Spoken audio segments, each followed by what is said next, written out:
National and international newspaper day with in-depth analysis from seasoned professionals. Start your day the right way on 99.3 Nigeria Info. Nigeria Info. It's the last day of the week, but the stories are still all over the place. It's Friday. Welcome to the front pages on 99.3 Nigeria Info. It's the last working day. So it's your last chance to hear the stories from the front pages for this week, but we're excited to bring them to you. Right. And we're live on Facebook and YouTube at Nigeria Info FM, where you can watch us right now. Just do a quick search for Nigeria Info 99.3 on Facebook and YouTube, and voila, there we are. I'm Wemimo Adewuni. Welcome. I'm Sheriff Quadry. On those platforms where Wemimo mentioned, you can drop your comments there as well. We'll be taking them. On our WhatsApp portal, the WhatsApp line is 0809 597 5805. I'll take that slowly now. 0809 597 5805. Rotimi Sankore is here in the studio with us this morning. Rotimi, good morning to you. Okay, let's do that again. Morning. Aha. Sounds good. Now, let's start with the Guardian newspaper. Why we arrested detained Adoke after returning from Dubai by Interpol. So this story. Okay, wait, I'm coming. The Nation newspaper headline: Adoke under interrogation over $1.06 billion Malabo deal. Ex-AGF held on return from Dubai. Government corruption fight is total, says AGF on The Nation. The story is also on the Daily Independent. EFCC arrests former AGF Adoke over OPL 245 transaction. The Daily Sun also has it. EFCC arrests Adoke, ex-Justice Minister, on return from Dubai to grill him over Malabo oil scam. Interpol, why we arrested him. I have not been briefed about his return, says Malami. All on the Daily Sun. It's here on the front page of the Vanguard newspaper. It's a banner here. Malabo PNID Adoke returns, arrested by EFCC. It comes with 4 riders. International passport seized, detained at Idiagbon House, Wuse 2, to be quizzed by crack operatives on Malabo. $850 million paid to PNID. I have not been briefed about ex-AGF Adoke's return to Nigeria. Malami, my client returned voluntarily. Ozekome insists. Front page, Vanguard newspaper this morning. Similar headline on the front page of the Daily Trust this morning. Adoke arrested at Abuja Airport, held by EFCC. Adoke arrested at Abuja Airport, held by EFCC. That's coming from Daily Trust newspaper. Moving on to the Punch right now, above the nameplate. Malabo scam, EFCC arrest Adoke on arrival from Dubai. Malabo scam, EFCC arrest Adoke on arrival from Dubai. That's from the Punch newspaper. So there were varying reports yesterday. And I think there is still a confusion. One report is that Interpol had arrested him in Dubai and escorted him to Nigeria to hand him over to the EFCC. Mm-hmm. Another report is that he was arrested on arrival in Abuja by Interpol. Another is that he was arrested at arrival in Nigeria by the EFCC, and he's now with the EFCC. The EFCC said on their Twitter handle that he kind of returned voluntarily after a lot of pressure by the AGF, and he's now willing to face charges. His lawyer says he was arrested by Interpol on arrival. I mean, who arrested him precisely? What is the truth? What really is it? Who is telling us the truth? At this point, you may even confuse yourself. Since then, why trying to understand it? Why trying to unravel the matter? I think long and short of the matter is with EFCC. In summary, how we got there, we can't truly say, but by invitation, by self-arrival. Why does it matter, really? By parachutes. Does it? Why is there so much emphasis on how he got back? Well, it matters to the person being accused, because if you were on the run and you were apprehended on the run, that's a different. It's a different matter than if they say we want to speak with you and you say no problem. Yeah, I am. So from that point of view, yes, it does matter. But from the point of view of ordinary Nigerians, what will concern ordinary Nigerians is at last EFCC has an opportunity to speak with him. Right. That's a summary of the That's matter. the summary. The- And I will caution people against raising their hopes astronomically that because they are speaking with him, Means, suddenly everything is going to unravel. yeah. I mean, on the one hand, he may decide he has had enough. You know, he doesn't want to be blamed for anything and just sing like a canary and say, well, this is the person that stole that, Right. that person, Right. you know. Or he may just decide, look, I'm the Attorney General, I just take orders. If they ask me, prepare the papers. Right. I do. I will Right. do, you know, so... So it's the start of a long case. So the excitement should be minimal. Indeed. Moving on to other stories this morning, we'll start with the Punch newspaper now. NGF Labour exchange words over minimum wage negotiations. That's Nigeria Governors Forum. NGF Labour exchange words over minimum wage negotiations. Front page above the nameplate of the Punch newspaper. Similar headline is here on the front page of the Vanguard newspaper. Minimum wage. You can't give us December 31 deadline. Governors tell NLC. Aha. We'll also have this on The Guardian. Governors pledge commitment to payment of minimum wage. Sounds good. Also reported on The Nation, governors renew pledge on minimum wage. Federal government to pay arrears. Sounds good. Daily Independent, minimum wage is a settled matter, say governors. Says no state will pay less than 30,000. Wow. Sounds good. Well, Rotimi. Well, someone who may benefit from all this was saying to me recently. He said, so he knows I know one of the key players in that forum. He said, these are your people, they don't want to pay this thing. Are we going to have to fight them?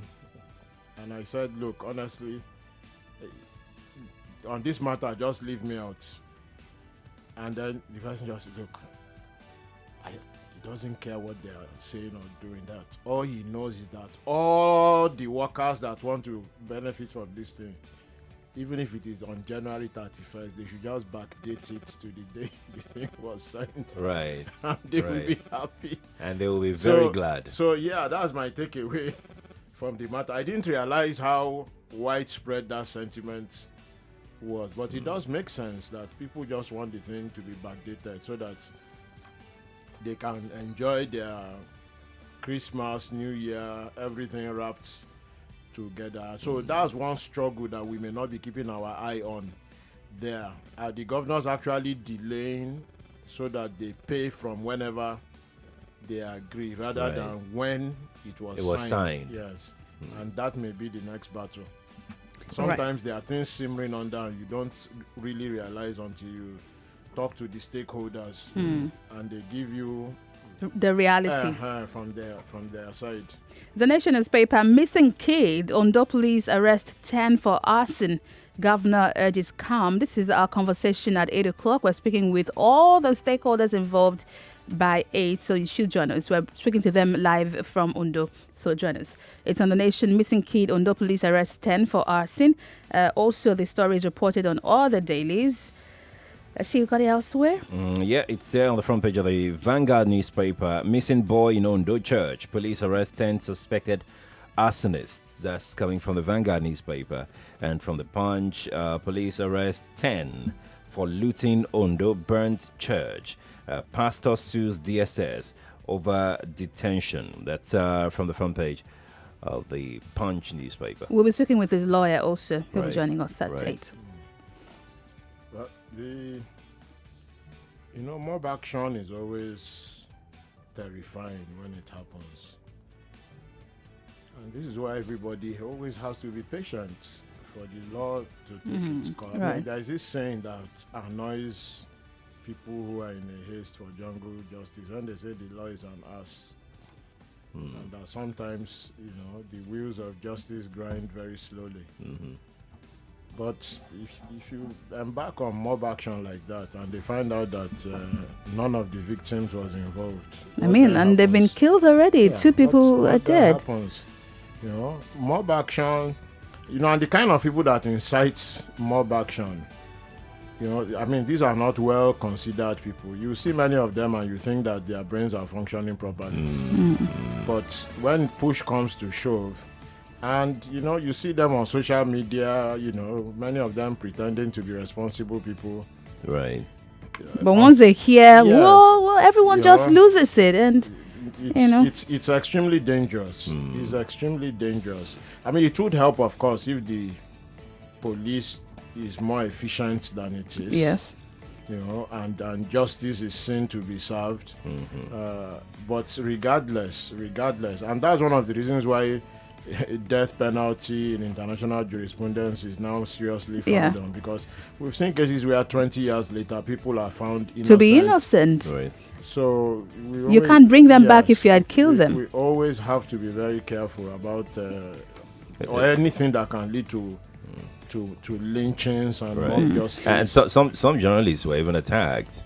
Beaten up. We're speaking with one of them also at 8, and also the police PRO from Ondo State would also be joining us on the conversation. We want to know what's happening in Ondo State, so make sure to join us at 8. Right. Banner headline on the Daily Sun: trouble brews for 22 former governors and senators.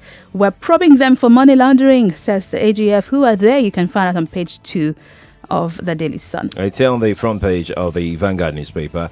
Money laundering, 22 ex-governors, many senators under probe. AGF speaking there. The Vanguard is a paper, and it's also on the front page of the Punch newspaper. 22 ex-governors under probe on trial, says AGF. That's the Attorney General. The Punch is a paper for you. You can pick it up and read further.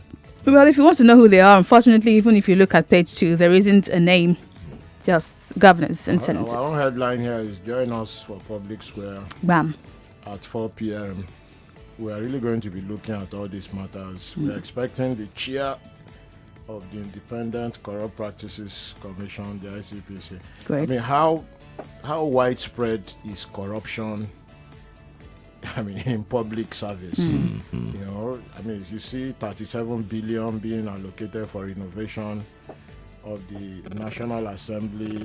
You see in with the executive branch, state houses, presidency, this recurrent 1 billion, 2 billion every year to rewire, to What has been used? What has it been used for? fumigate, Yes. I mean, what is it that people are not aware? Is it that people slide this thing in through the, you know, how do these things get in? Right. In fact, if you take a look at it, because I took my time some 2 days ago to look at the budget, you find repetition. So you might find rewiring.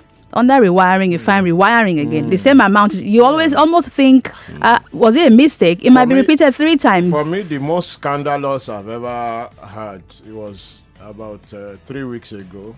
We had the colleagues from budget, and we are talking about all these kind of things. You slide in. And it turned out one of the most scandalous was that a full-scale prison, there was a budget line to build a full-scale prison inside a secondary school. What? Yeah, I listened to that edition of I was like, Public man, Square. To That's build a prison in a secondary school? Yes, inside a secondary school. And there was this conversation about the secondary school having a very large compound. and all of that. So they have space for prison. Maybe they want to imprison the secondary school students. I mean, all of them there. Right. You know, how can you build a prison in a school or even close? and they are all the routine ones. You know, like building roads. So, you know, the Ministry of Health, for instance, could decide that they want to build some road roads. into the hospital. Yes. Yes. Okay. So, what's the work of the Ministry Absolutely. of We Works actually and, need more citizens to look into these documents. I think Nigerians need to be more interested. Right. And our budget public process, service it is really not for needs to be. service. Yeah, I mean, the process itself is criminal. Because in developed countries, what happens is that you start from the bottom up with the stakeholders. Here, the executive does all kinds of patch, mago, you know, including permanent secretaries, all kinds of people. They put all kinds of things inside. The thing is so big that you have to struggle to find the detail. Then they present it to the House. And then the National Assembly takes a view that you can't just expect us to approve all these wakis without putting our own there. Of course. And then they slide in their own, and then they start That's the going condition. back and forth. Will you remove our 50 billion, your 200 billion? And at the end of the day, they find an accommodation with each other there. So in the end, nobody checks the process. In the end, Yeah, everybody is just after their Well, they check they the will process. Fake one public hearing where in 3 hours you are expected to go through the whole thing. You know, Like but one of our callers said when we had a Lagos lawmaker, that most of the public hearings are actually filled with them. You know, so they invite their own people. It's not an actual representation of the people. There are some journalists, there are some independent civil society, but it is never enough. It is. I've been to several of those public hearings. I mean, some don't even hold, but when they hold, you just find that it is not enough time to deal with the issues. If any president believes that the budget should be submitted by September, right, by May or June, the proposal should be ready, right, so that all stakeholders, citizens, civil society, everybody can comb through and just be removing all the lies and all there are the so many of and them, all the chop and wakis and everything. Then we'll have a leaner budget, because part of the problem really is that, and this is why corruption is such a big problem in Nigeria, is that by the time the budget, as inadequate as it is, arrives, if you look at it properly, maybe 20-25% of it has no business being there at all. Join the public square this evening. Make sure you don't miss it, and listen to Corruption from 4 p.m. today with Rotimi, Sankore and Agago Obo. All right. On the Daily Independent, the banner headline here: Buhari hits Adams Oshiomhole again, stops APC national chairman's man on NDDC board. That's a big story on the Daily Independent. It's also the biggest one on the Guardian. Outrage as senators back Buhari on fresh NDDC board. Stakeholders say decision illegal, cover a plot. Give peace a chance, Clark tells Niger Delta indigents on the Guardian. The Nation: Buhari holds NDDC board cleared by Senate. IMC to run agency. It's on the front page of the Vanguard newspaper. Controversy as Buhari orders rejig of NDDC board.